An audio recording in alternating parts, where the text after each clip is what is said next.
আসসালামু আলাইকুম প্রিয় শিক্ষার্থী বন্ধুরা, তোমরা যারা জাতীয় বিশ্ববিদ্যালয়ে ভর্তি পরীক্ষা দিয়েছো তোমরা অনেকেই জানতে চেয়েছো তোমাদের পরীক্ষার রেজাল্টটা কবে দেবে। প্রিয় শিক্ষার্থী বন্ধুরা, চলো একটু বিস্তারিত দেখে নিই যে জাতীয় বিশ্ববিদ্যালয়ের ভর্তি পরীক্ষার ফলাফল কবে এবং কর্তৃপক্ষ কী বলছে, চলো একটু দেখে নিই। জাতীয় বিশ্ববিদ্যালয়ের ভর্তি পরীক্ষার ফলাফল ঈদুল আজহার ছুটি শেষে প্রকাশ করা হবে।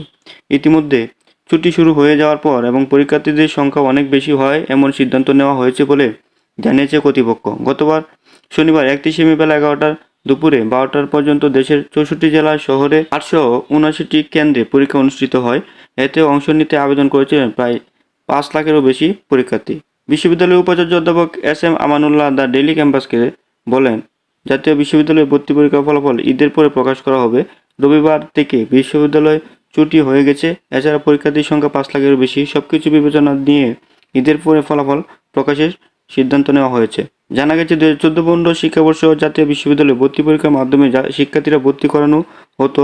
2015-16 শিক্ষাবর্ষে প্রথমবারের মতো এসএসসি ও এইচএসসি জিপিএর ভিত্তিতে অধিভুক্ত কলেজগুলোতে শিক্ষার্থী ভর্তি করে 8 বছর পর তাতে ফের পরিবর্তন আনা হয়। এবার ভর্তি পরীক্ষার মাধ্যমে শিক্ষার্থীরা ভর্তি নেওয়া হবে। প্রিয় শিক্ষার্থী বন্ধুরা, তোমরা যারা আমার কাছে অনেকেই জানতে চেয়েছো যে তোমাদের ভর্তি পরীক্ষার রেজাল্ট কবে দেবে, তোমাদের দুশ্চিন্তার কোনো কারণ নেই।